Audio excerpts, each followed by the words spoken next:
Good morning, everybody. Yes, I'm Debbie Taylor. I'm Principal Heritage Consultant at WSP. So WSP are a design consultancy. We are involved mostly with a lot of infrastructure projects.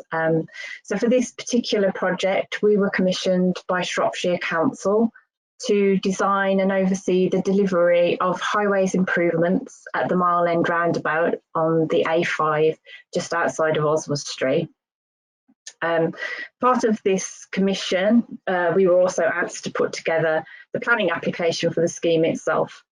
And as part of this, I produced a historic environment desk-based assessment, and that covered both the built heritage, listed buildings and unlisted buildings, as well as their settings, and also the archaeological remains and archaeological potential of the site. Obviously, the desk-based assessment looking at historic mapping and the historic environment record from Shropshire Council's historic environment record, and we obviously quickly identified that the scheme site was located on part of a prisoner of war camp. So as part of the conclusions to the desk-based assessment, we recommended that a programme of archaeological mitigation be undertaken to record the remains of the camp that were to be impacted by the highway works. Planning permission, once it was granted, included a condition that required us to enact that archaeological mitigation.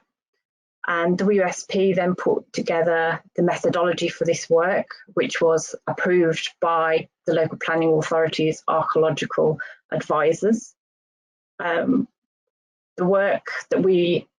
methodology that we chose was to carry out further historical research into the prisoner of war camp, so going beyond what we were able to do for the desk-based assessment, and also metal detecting and archaeological excavation. At that point, we then commissioned Wessex Archaeology to undertake the archaeological works. And these on-site works were completed between October 2020 and February 2021. And following the completion of the archaeological works, we were then able to hand the site back over to the developer to start the construction of the highways improvements. And that's really our involvement. And I'll now hand over to Ash. Thanks a lot, Debbie. Yeah, so I'm going to be talking about the Mile End Prisoner of War Camp. It's on the outskirts of Oswestry in Shropshire. My name's Ashley Tuck. I work for Wessex Archaeology, as Tash was saying. We're very grateful to WSP for commissioning the work, grateful to Debbie. She's laid out the sort of origins of the job quite nicely there. I'm primarily an industrial archaeologist. I study the 18th and 19th centuries, but I was very glad when I was tasked with writing up this project, as we as a culture tend to think about prisoners of war in the Second World War as something that happened outside of this country. Movies and books tend to shine a light on the experience of Allied prisoners of war abroad. When we think of prisoners of war from the Second World War, we may think of Escape from Colditz or Bridge over the River Kwai. So the sort of question that we can address here is what were prisoner of war camps that housed Axis soldiers in Britain like, and what can the archaeological investigation of the remains of the Mile End camp reveal? So this is where the site was. Debbie also had a slide which showed the road improvements that are planned. This shows the situation before those improvements began. So you can see we're in Oswestry, which is on the Welsh border. We've got these two excavation areas. This northern area, this is where the prisoner of war camp was. Well, it's larger than this area. And we've also got this southern area of excavation as well. And this is the A5, the ring road going around Oswestry, and the A5 coming off in that direction. So I'm going to start by getting a couple of things out of the way that we didn't find. First off, we didn't find anything prehistoric. That might seem like a strange thing to have been looking for at a prisoner of war camp, but there was some evidence that there might have been prehistoric activity here. Before we arrived, a geophysical survey had been undertaken by the company Tiger Geo. A geophysical survey is where you use scientific equipment to have a look under the ground without disturbing anything. And one of the things the geophysical survey identified was an apparent circular enclosure that might very well have been prehistoric. The next piece of work that was done in the staged approach to investigation of the site was a trial trench evaluation, which is where you do small areas of excavation to sort of see the potential of the site to assess what might be there if you came back to do more work. That work was performed by a company called Archaeology Wales. Their excavations showed that the apparent circular enclosure didn't exist.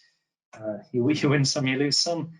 There was an undated pit in the sort of area of the enclosure, and they did find two worked flints in the topsoil. The flints dated from either the Neolithic or Bronze Age periods.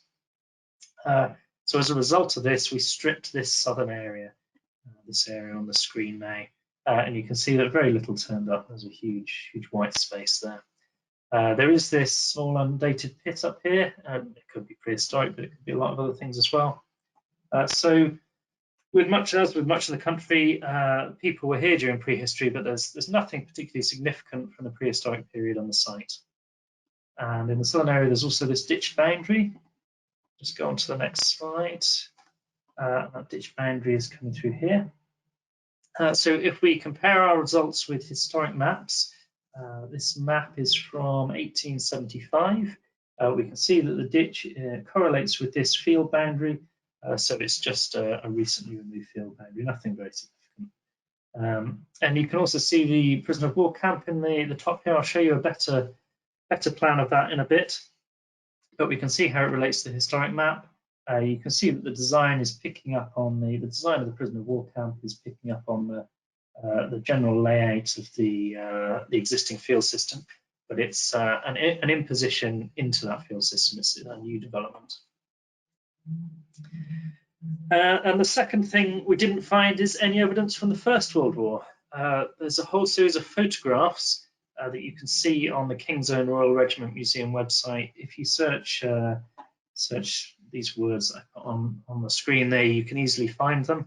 Unfortunately, I can't show them directly to you for copyright reasons, but they show a camp of tents and wooden and tin huts at somewhere called Park Hall Prisoner of War Camp from the First World War.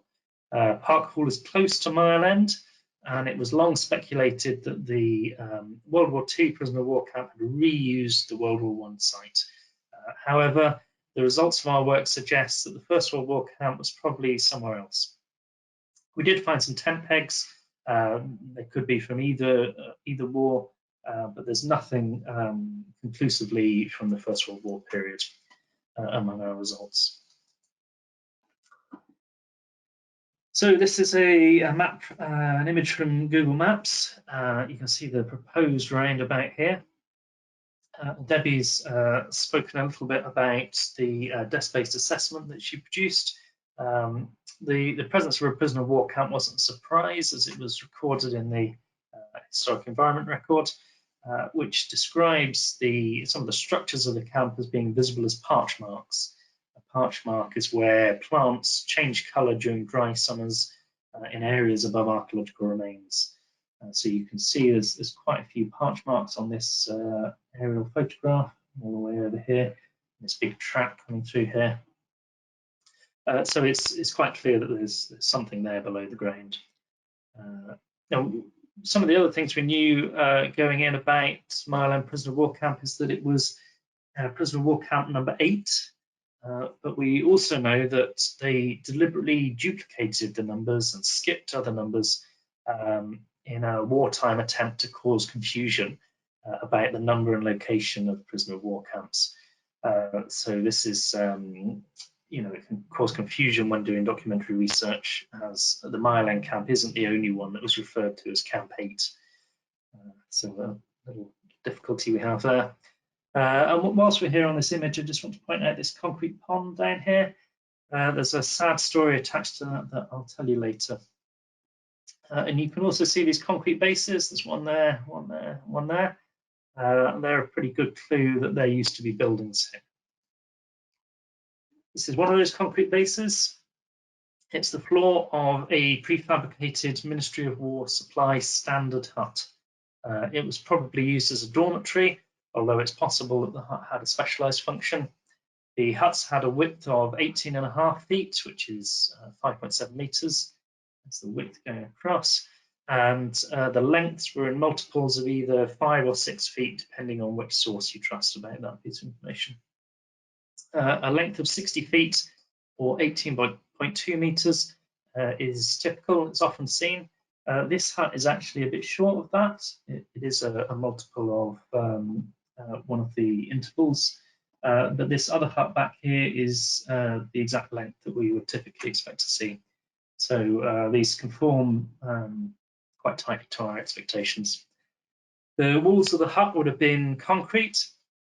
It's likely that the roof was made of asbestos cement. Archaeologists working on the site had to wear disposable coveralls and face masks at all times due to the risk from asbestos. And any areas where we found any asbestos, we just stopped digging. We're not interested in exposing ourselves to that sort of risk. Yeah, appropriate safety precautions were taken. This is an example of a demolition pit. The materials from the above ground structure of the buildings were largely disposed of into the pits. All of this material, the concrete, frog machine bricks, Portland cement, asbestos, everything is consistent with a Second World War date. This is one of the demolition pits. I picked this particular image because it's easy to see. You can see the edges of it quite clearly, but this is actually quite a small demolition pit. The photos are the larger ones. You can't really make out what they are. They just look like big patches of rubble. The larger pits were large enough to have whole concrete bases dragged into them and buried, so quite large. And in fact, this pink area here is one of the biggest demolition pits. This is a plan of our excavations at the camp. The brown areas are the buildings. That was the base we were just looking at with the other one in the background. There's 3 of these standard huts. And there's also a couple of buildings, this big one down here and this one here, which I'll talk about in a bit. They're a bit more unusual, or they're not standard huts, a bit more complex. And the green areas on here, these are the remnants of trackways. So you might remember from the Google Maps image I showed you, you could very clearly see this strong trackway coming through. There's other bits of trackway as well. They've only been preserved in some places. There was probably a continuous one coming all the way through here, but they've been truncated by demolition or later activity. And the pink things on this plan are everything else. So there's demolition pits, and there's also a whole load of drains and some boundary ditches. These are all of the things that we found below the ground. So this is one of the trackways. I appreciate the photos are a little bit difficult to make out. The tracks running away from the camera. You can see the edges around about there, somewhere, and the other edge is over on this side. The tracks were made out of layers of whatever hard materials were to hand. Generally, it was crushed brick or clinker, but fragments of tarmac, stones, and other materials were used as well. So quite basic sort of metal tracks. As ever in archaeology, we found a lot of drains. The drains show that the camp had good sewer provision. There's these 2 shots here of ceramic drain pipes, and there was freshwater provision as well, as evidenced by this stopcock here, this tap. It's built into this brick structure. There were also some boundary ditches dividing parts of the camp. Interestingly, we could see that the marks from the tooth bucket that had been used to dig the ditch, it was the same bucket that had been used across a range of different ditches. And it appears that the part of the camp that we studied was constructed in a single phase of work. So they just built it in one. I hope you're not having a snack as you're listening to me talk. because this is more evidence of sewage provision. This is a baffle tank, and it's designed to separate floating and sinking solids from the liquid waste in the sewage. And this was actually quite interesting because a lot of pottery had been disposed into it. These are some working shots of examples of pottery found from across the site. What's really exciting about this pottery is that there's a component of the assemblage that dates from between 1940 and 1943, mainly produced in Staffordshire, also some in Derbyshire. Some of the works that are mentioned in the pottery report are S. Bridgewood and Son, George Jones and Son, John Towns and Son, many others. These were standard issue military tablewares. There's few assemblages of this type that have been studied by archaeologists. There's been a couple from Salisbury Plain published, but this is a really exciting opportunity to investigate the pottery of the Second World War, and we've recommended that further research be done on this material prior to publication. This is maybe the most significant result that we've got from the work. And here are some beer bottles recovered from the site. What have we got? There's this rather nice stopper. It says Border Breweries Wrexham Limited, and the bottles say Wrexham, Border Breweries. There's no reason to think that these are not contemporary with the prisoner of war camp, so they probably are contemporary. They might be slightly later. We don't know if these were drunk by staff at the camp or by the inmates. Perhaps purchased at a commissary. We also found containers for toothpaste, Brill cream, San-Isel disinfectant, and other pharmaceuticals, as well as toothbrushes. Let's just have a look at these photos. We've got some lovely containers over here. This is Brill cream. You can just see BRYL on there, Brill cream. We've got this stopper here, it says McLean's. I wonder if that was toothpaste. A couple of toothbrushes. And there's also this thing up here. The finance department sent me this photo yesterday to put in, and I was rather hoping that nobody had bring that one up. I'm not too sure. Maybe we can talk about that in the question and answer at the end. So these are really interesting items because they reveal some of the day-to-day life, the humanity of the camp. These are things that help connect us to the individual. I find these quite moving, really. And this piece is also very touching. It's a metal figurine of a camel. This sort of miniature will be familiar to anyone with an interest in toy soldiers. Again, we can't be sure, but it seems probable that this was owned by a prisoner. And for me, it's a very humanizing reminder that although archaeology can often focus on mud and the technicalities of recording, the important thing that we're trying to get to is the people that created and used the remains on the sites that we study. I wonder what comfort the owner may have gained from this small toy. Another personal item, I'm told these are pins from a Luftwaffe uniform. They give some hint about the role of one of the prisoners in the German military. In my imagination, they spark an image of the prisoners at the camp wearing their uniforms. I don't know whether that's accurate or not. It could be that these were souvenirs from a lost uniform. But again, they link us to the people there in the camp. And this is probably one of the strongest links you can have to an individual at the camp. This is a German identification tag. The tag is unbroken. It would have been snapped along this center line if the individual had died. So it reveals that the individual was probably still alive. We can see that their blood group was O. They were number 130, and they were from the 3rd Company of the 11th Landerschutten Battalion 1. They'd been imprisoned at the camp. We tried to research this individual. It should be possible to identify who it is from this information, but we were prevented by the coronavirus pandemic. We couldn't access the archives we needed in Germany. So we do hope to trace the person prior to publication of our results.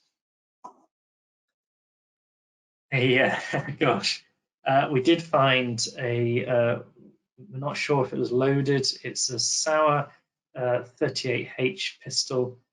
We found this during the works. The pistol from our excavation was removed from the site by the police and destroyed, which I'm very pleased about. It's not the sort of risk we want to be taking. It's a standard issue German gun. Got a cleaned up photo here. This isn't the same weapon. This is just a photograph I found online. It's similar to the gun that we found. Obviously, ours didn't have this Cyrillic inscription on it. I think this photo is from a Polish museum. Yeah, so it's an example of the same type of gun that we found at Mile End. We don't know the story about this. Obviously, it sparks imagination, and I'm sure you're all probably speculating about how this came to be there. If it was in the possession of the prisoners of war, how did they get it? What did they intend to do with it? Its presence very below the ground suggests that any scheme was unsuccessful. Obviously, we can't link the gun to the prisoners for sure. There's a wide range of reasons that it might be on the site.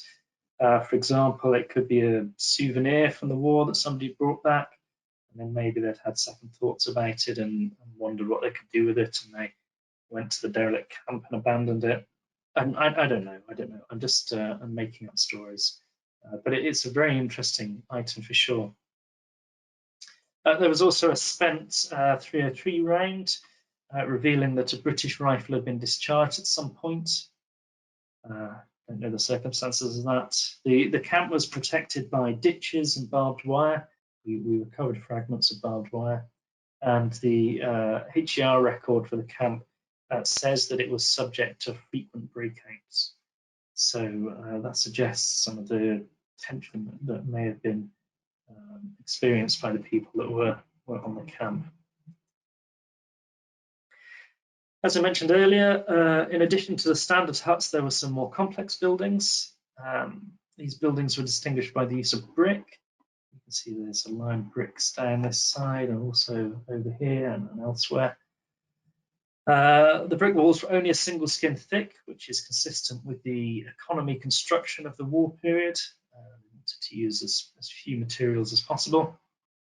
The brick may mark out the buildings as having a specialised communal function, in contrast to the mainly concrete or wood dormitories. I reckon this one might be a toilet block. There's this rectangular cutout in the foundations in the middle there, and this was connected to water and sewerage provision. So that suggests that a toilet block is a possible interpretation. It could be something else. It could be a cookhouse. You need water and sewage in a kitchen, don't you? So we don't know for sure. This one's a bit hard to make out in the photograph, so I've also provided this plan down here. We've got some brick walls, three-sided brick walls surrounding a concrete foundation set within a much larger concrete foundation, and with these concrete pads in it as well. Again, we don't know for sure what the function of this building was. I wonder if it might have been a sports pavilion. We know that prisoner of war camps were often provided with recreational facilities. Theatres are quite a common thing to be found on a prisoner of war camp. Excuse me. The Red Cross reported on the camp in August 1945, which was the period after VE Day, but before VJ Day. So it's after the end of the war in Europe, but before the end of the war in the Pacific. There were 245 prisoners still interred at Mile End at that point. At its peak, documents say that there were 2,000 prisoners at the camp. The reporting took place at a time when Allied soldiers had liberated concentration camps on the continent. And so there may have been an increased desire to report on the conditions of domestic prisoner of war camps. Attention may have turned to to the prisoner of war camps in Britain. And the Red Cross report should be seen in that context. The report records that each barrack could hold up to 50 men in bunk beds. Each had electric lights, 2 stoves. There was a well-equipped infirmary, toilets, showers, baths, workshops, offices. The prisoners, some of them worked in workshops on the camp. There was a commissary, a canteen, a church, a small library, a school for younger prisoners. Activities included an orchestra, a choir, theatre productions, which were held in a barracks, which suggests there wasn't a dedicated theatre. Films were shown, and there was an extensive sports programme, including training exercises, football, handball, athletics, competitions. The report records that 3 men had died since the camp had opened. There had been 6 cases of diphtheria that had been transferred to hospital, and 13 men had been repatriated as they were unfit for work. The remaining prisoners left the camp unescorted each day for 8 hours of work, 6 days a week. So the prisoners were leaving the camp and then coming back in the evening. And here are the excavation results. It's the same plan that I showed you earlier, overlaid on a map from the 1950s that was made after the prisoner of war camp had closed. We think the camp closed around 1948, based on documentary records. There were multiple plans of this site of this type that were drawn up. It was proposed that the site was going to be redeveloped. All kinds of different schemes were proposed. None of them ever came to fruition, and that was the purpose of this map. There's also an eyewitness account that is held in the local studies library based on familiarity with the camp in 1949, 1950. The eyewitness says that there was a water tower. You can see it here on this map, water, which was a major landmark in the camp. We didn't actually find any archaeological remains of the water tower, which is a bit surprising. I think it had probably been thoroughly demolished, and this demolition pit here, we've probably not lined the map up quite right with our excavation results, but I think this demolition pit here may have completely removed any evidence of the water tower. The eyewitness is also the source of the sad story about the concrete ponds that I mentioned earlier. It's just an anecdotal story. Lots of rubbish had been chucked into the pond. You could see that when we started site. Debbie and John were telling me earlier on that there was a lot of rubbish in the pond.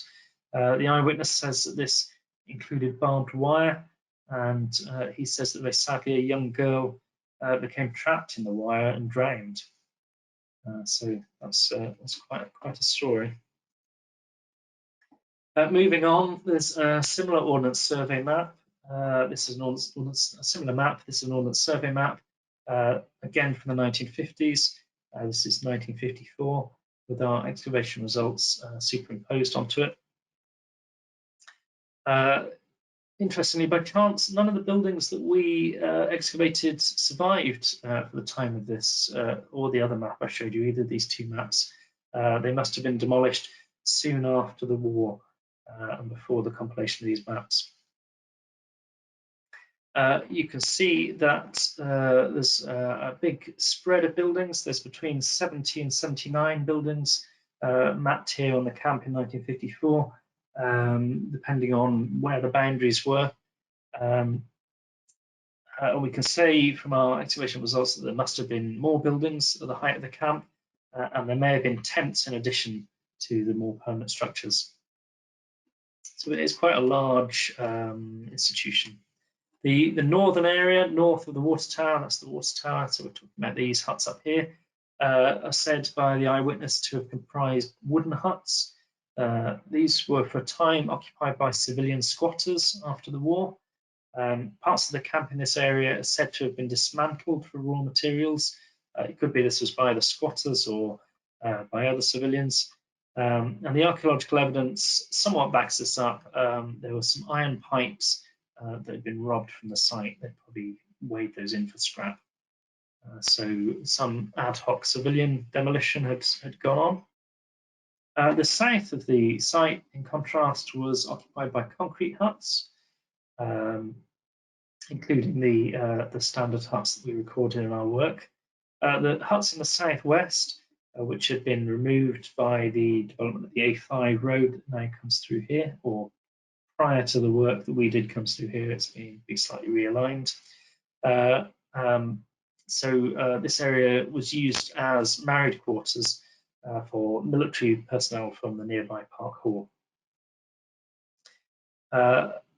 The camp became known as Caymore Military Camp when it ceased to be a prisoner of war camp. Caymore means big fields. My gran was Welsh, so picked up a little bit maybe. Big fields. You can see on the map that the camp is quite spread out.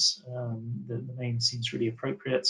You don't see the tight rows of dormitories that you see at some other prisoner of war camps. You know, really military rows of tightly spaced dormitories. The Red Cross described the camp as spacious and made up of scattered barracks on a vast sports field within an agricultural landscape. So we get the impression of space. You also see these trackways extending through the camp. The original camp entrance was down here on in the southwest. That's now been truncated by the road, and it seems like the access to the area that was being used by the farmer was from this direction, from the northeast, and down this track, which is one of the ones that was visible on the Google Maps image that I showed you earlier, and one of the ones that we detected by excavation. So the trackway from the prisoner of war camp had been maintained. There were at least 2 phases of material that had been used to construct it, and continued to be a routeway after the use of the camp. So when we arrived on site, there was very little left. There were just a few concrete bases and the buried remains. Whole-scale demolition had taken place sometime before the 1980s, and the land had been returned to agriculture, being used as rough grazing. The investigations on the site have formed a preservation by record and have ensured that the prisoner of war camp will be remembered into the future. Well, that's about it. Just finish on this nice image of a rainbow from the excavations. Thanks for listening. Now we'll go over into our Q&A session. So John, the project manager, and also Debbie from WSP, who you met earlier, will also be joining us for the question panel. So the first question we have is on the condition of the prisoner of war camp and whether it might be similar to that described in movies. Have you watched any movies with prisoner of war camps, Ash? Can you give us an answer on that one? I have watched movies of prisoner of war camps, and I don't know, all the evidence we have of prisoner of war camps like this suggests that the conditions weren't terrible. You know, we've got this archaeological evidence of, I mean, we've got some of the personal items on screen at the minute, and we have to rely on reports like the Red Cross report. We have to take those at face value. We don't really have much contrasting information. So yeah, I think things were probably quite comfortable, which I don't feel entirely easy saying that, but things don't seem to have been too bad. I mean, there is evidence like the weapon and the spent 303 round that suggest, you know, if you're a prisoner of war, you're going to be thinking about escape, or it's not a situation anyone wants to be in. And you know, being imprisoned is obviously a big negative, you know, a deprivation of one's liberty and one's hopes. You know, you wouldn't join the army thinking, oh, I hope I'm a prisoner of war at some point. So yeah, it's not easy to pin down, but we do have these artifacts that suggest some humanity and life in the camp. And John, do you want to comment on that one as well? Have you had seen any prisoner of war films that relate to the site? I was just trying to think if I had seen any recently. There's I can't think of any that I've watched recently, to be honest. But certainly, as Ash was saying, the life doesn't seem to have been too bad in the camp themselves. They obviously had the Red Cross records show that they had lots of provision for sport, arts. They had apart from going out and working sort of 8 hours a day in the local community, they had plenty of time to themselves. It doesn't seem to have been all bad. Okay, and I've just seen someone's posted in the question box about the Mackenzie Break, which is a film set in a Scottish prisoner of war camp. So there are ones out there, so people have to watch and make their own comparisons. All right, Debbie, have you seen any? I have to confess, I don't watch many war films. Right, we have lots of questions coming, so I will whiz through a few of these. The next one was about the name. Can you tell us the name again, the Welsh name? It's Camel, so CAE and then MAWR. And so it's field big, I believe. Thank you very much. And then the next question is about the records and the nationalities of prisoners. Was it primarily German, or do we have evidence of other nationalities as well in the site? Yeah, so all the evidence we've got is for German prisoners. That doesn't mean that everybody there was a German. We don't have any evidence of nationality for anyone that wasn't a German. But I can imagine there may have been other Axis nationalities, or you know, I wouldn't have thought that every single person at the camp would have been German. Okay. So more evidence is needed for that one, more information.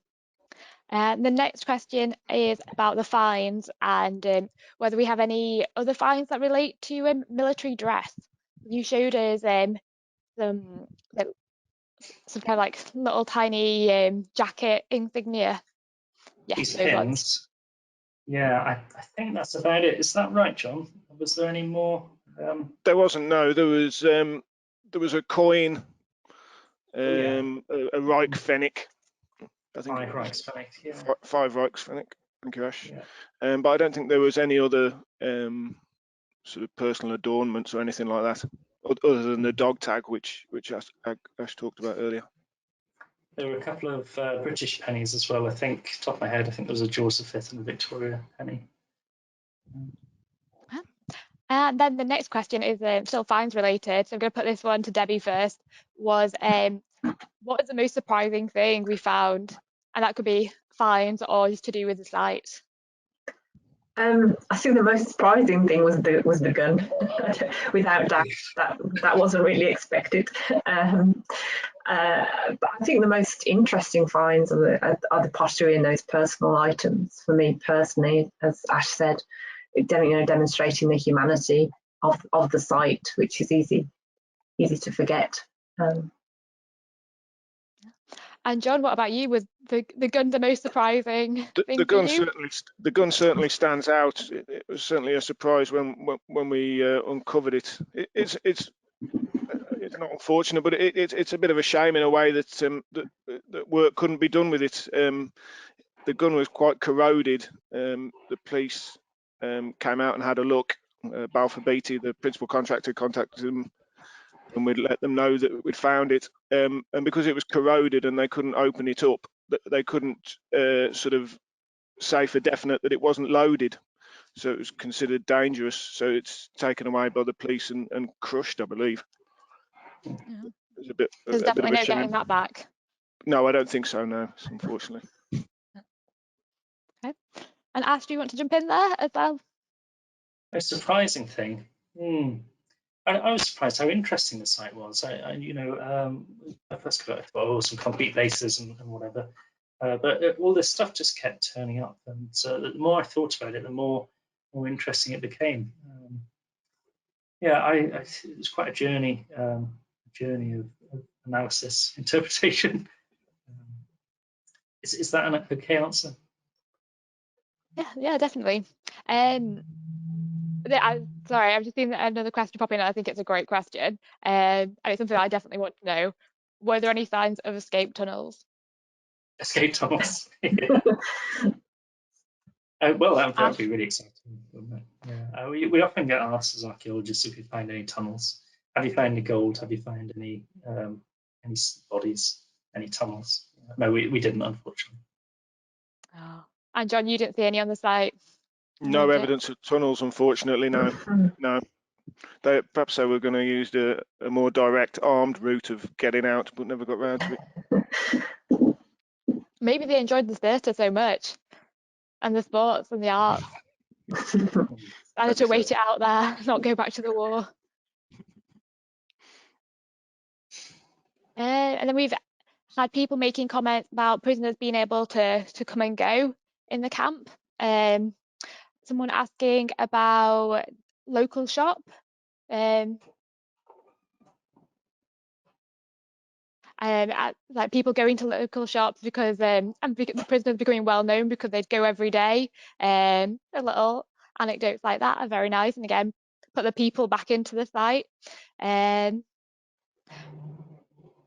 then someone asking about burning uniforms when the camp closed as well. So is there any evidence that they might have kind of burnt things as well? You showed us some of the pits that they've, the waste pits, but any evidence of anything else?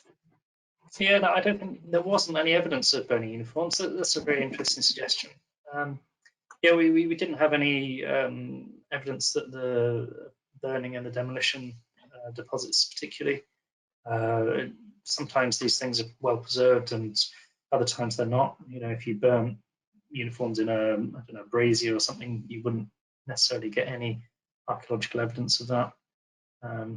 So no, we can't substantiate that.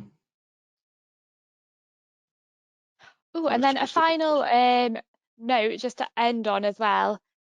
Someone has just sent me a link to a newspaper article which describes the camp opera at the Large 8 Oswestry in 1945, where one of the prisoners had to dress up as a prima donna.